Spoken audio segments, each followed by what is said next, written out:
Doctor साहब आप सुन पा रहे हैं? जी जी जी, हम कोशिश कर रहे हैं कि डॉक्टर राशिद को लाइन पर लें और उनको सारी सूरत हाल के बारे में उनसे भी पूछें। डॉक्टर साहब, अगर आपको आवाज़ आ रही है, ये बताइएगा, टेस्टिंग किट्स के बारे में काफ़ी शक व शुबात हैं, ऐसी सूरत हाल में कैसे तशखीस की जा सकती है? जी, आपको आवाज़ आ रही है मेरी? जी जी, आ रही है। जी, आवाज़ आ रही है आपको मेरी? जी डॉक्टर साहब, आपकी आवाज़ आ रही है। बताइए। अच्छा, सबसे पहले तो जी जी, अच्छा देखें जी, इस वक्त जो है कोरोना की टेस्टिंग के लिए ओवरऑल वर्ल्ड में मुख्तलिफ अक़साम के जो हैं वो टेस्ट परफॉर्म किए जा रहे हैं। बेसिकली तो दो अक़साम हैं जी, एक हम वायरल डिटेक्शन करते हैं वायरल RNA PCR के थ्रू, और दूसरा जो है एंटीबॉडीज़ की डिटेक्शन करते हैं।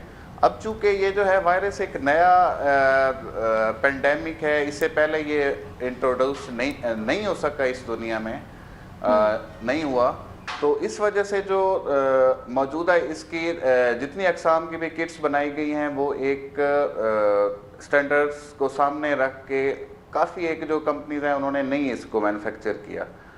अब इसमें मुख्तलिफ स्टैंडर्ड्स क्या हैं, तो सबसे पहले तो हमें एक चीज़ का ख्याल रखना चाहिए कि जो भी हम किट इस्तेमाल कर रहे हैं वो FDA अप्रूव्ड हों और FDA की रिकमेंडेशन के बगैर ना हो। और दूसरा हमें जो एक चीज़ का ख्याल रखना चाहिए वो होता है जी क्वालिटी कंट्रोल मैनेजमेंट, कि हमारे पास प्रॉपर इसका क्वालिटी कंट्रोल मैनेजमेंट हो। अच्छा, तीसरी चीज़ जो इसमें हमें प्रॉब्लम्स फेस हो रहे हैं, इसमें फॉल्स पॉजिटिव के केसेस काफ़ी सारे जो सामने आ रहे हैं, उसमें ये कि जब भी ये टेस्ट परफॉर्म किया जाता है तो उसके लिए जी हमें बायो सेफ्टी लेवल 3 चाहिए होता है।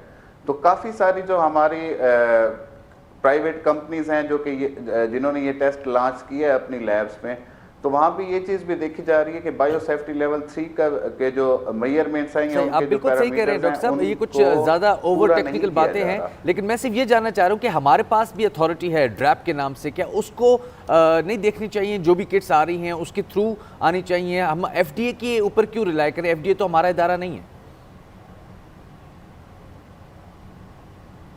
देखिए ना जी, अब ये चीज़ें जो हमारी इंटरनल, जिस तरह अब आपने ड्रैप की मिसाल दी, या इसके अलावा हमारा PCSQR है इदारा, अब ये हमारे quality control management, internal quality control management है। अगर हमारे ये इदारे भी चाहें तो हम मुख्तलिफ, आपके इस फोरम से मैं सजेशन देना चाहूँगा कि हम जो है जो भी किट्स हमारे मुल्क में इम्पोर्ट हो रही हैं, अगर हम उनको मुख्तलिफ पॉजिटिव और नेगेटिव कंट्रोल के तौर पर हम रन करें, और जो इदारे ये सुन रहे हैं वो बड़े अच्छे तरीके से जानते होंगे कि जी पॉजिटिव और नेगेटिव कंट्रोल क्या है, तो हम इसको बड़े अच्छे तरीके से हम फिल्टर कर सकते हैं कि कौन सी लॉट्स या कौन सी कंपनी या कौन सी मैन्युफैक्चरर जो है वो हमें प्रॉपर चीज़ें प्रोवाइड कर रहा है according to the quality and standards, और कौन सी ऐसी कंपनीज़ हैं जो हमें प्रोवाइड नहीं कर पा रही। तो इस हवाले से बिल्कुल जी ड्रैप है, या ड्रैप के अलावा बाकी जितने भी हमारे रिसर्च के इदारे हैं, क्वालिटी कंट्रोल के इदारे हैं, उनको बिल्कुल एक्शन लेना चाहिए और वो कर सकते हैं। डॉक्टर साहब आप साथ ही रहेगा, इसी पर बात करने के लिए हमारे साथ मौजूद हैं डॉक्टर जावेद अकरम साहब। डॉक्टर साहब, पाकिस्तान में कोरोना टेस्ट करने के लिए जो किट्स इस्तेमाल हो रही हैं, आपके ख्याल से उनका मेयार क्या है? और ये जो मसाइल सामने आ रहे हैं कि एक ही शख्स का टेस्ट मुस्बत भी आ रहा है और उसी दिन उसका टेस्ट मनफी भी आ रहा है, इन मसाइल पर कैसे काबू पाया जा सकता है? देखिए जी, बहुत शुक्रिया। ये बहुत ही एक अहम मसला है, क्योंकि इस वक्त ज़ाहिर है कोरोना एक पेंडेमिक है और पाकिस्तान में भी तकरीबन हम सब कंसर्न हैं बहुत ज़्यादा इसके लिए। तो जो इसके टेस्ट की जो वजूहात हैं फॉल्स पॉजिटिव फॉल्स नेगेटिव की, एक हद तक तो इसकी क्वालिटी है, जैसे आप डिस्कस कर रहे थे कि ड्रैप ने रजिस्टर करनी होती हैं और रजिस्टर करके उसको इंश्योर करना पड़ता है कि वो इनकी शेल्फ लाइफ 80% हो जब वो इंपोर्ट की जाती हैं।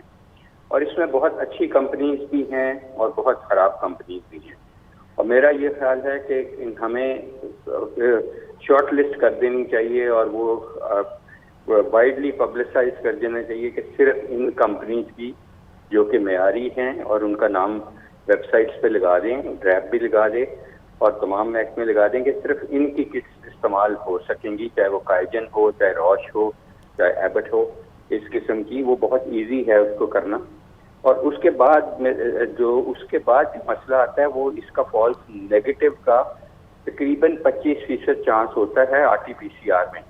उसकी वजह यह है कि जो सैम्पलिंग एरर बहुत ज़्यादा है, कि अगर जो भी इसके सैंपल ले रहा है, चाहे कोई डॉक्टर है, पैरामेडिकल है, नर्स है, और अगर वो अपने आप को प्रोटेक्टेड फील नहीं करता या करती, तो वो मरीज के करीब नहीं जाते, वो मरीज से बहुत दूर खड़े होकर सैंपल ले लेते हैं, तो उससे इसका वो सही जगह पे हिट नहीं कर पाते जहाँ से सैंपल लेना है। तो इसका हमने जो प्रोटोकॉल यूनिवर्सिटी में बनाया है कि दोनों नेजोफरेंजियल साइड से लेके और गले से भी लेके उन तीनों को एक ही सैंपल कंसिडर करके एक ही VTM में जो वायरल ट्रांसफर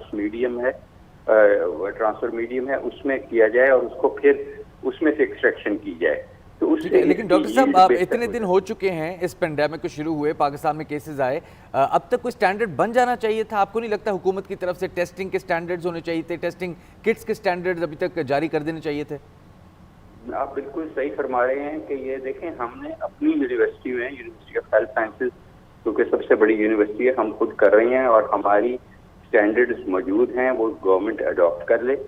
बिल्कुल प्रोटोकॉल SOPs मौजूद हैं, टेस्टिंग के, सैम्पलिंग के, हर चीज़ के मौजूद हैं। और हमने रेफरेंस लैब जो है अपनी वो जर्मनी की रखी हुई है। तो हमारा होता ये है कि हम कुछ सैंपल्स रैंडमली जर्मनी से भी टेस्ट करते हैं और उनको क्रॉस चेक कराते हैं अपने से, और जर्मनी की रिपोर्ट हमें 3 दिन में आ जाती है। तो आपके पास टेस्टिंग का रेशियो क्या आ रहा है? कितने सही रिजल्ट्स आपके पास आते हैं? कितने फीसद सही होते हैं वो रिजल्ट? हम थोड़ा सा फर्क कर रहे हैं। जो हमारी गवर्नमेंट से भी गुजारिश थी कि वो यही करे और फिर अब गवर्नमेंट ने भी शुरू कर दिया, हम पूल्ड सैंपल्स कर रहे हैं। पूल्ड सैंपल का मतलब है कि हम बैचेस में कर रहे हैं 10-10 के। अगर एक बैच में जिसमें 10 मरीजों के सैंपल हैं वो पॉजिटिव आ जाता है तो फिर उसकी इंडिविजुअल टेस्टिंग करते हैं। इससे हमारी कैपेसिटी सेम कॉस्ट में इन्हांस हो जाती है और ये दुनिया में ये प्रैक्टिस है। इसकी वजह से जैसे हमारे पास रिसोर्सेज कम हैं तो ये बहुत ज़रूरी होगा कि आप अपनी कैपेसिटी इस तरीके से बढ़ा लें। सिर्फ इसमें कोई रॉकेट साइंस नहीं है। डॉक्टर जावेद साहब, आप हमारे साथ ही रहेगा। डॉक्टर राशिद, जैसे कि अभी डॉक्टर जावेद अकरम साहब भी बात करें कि सैम्पलिंग एरर भी एक बहुत बड़ा मसला है, आपके ख्याल से इसको कंट्रोल करने के लिए मजीद क्या किया जा सकता है?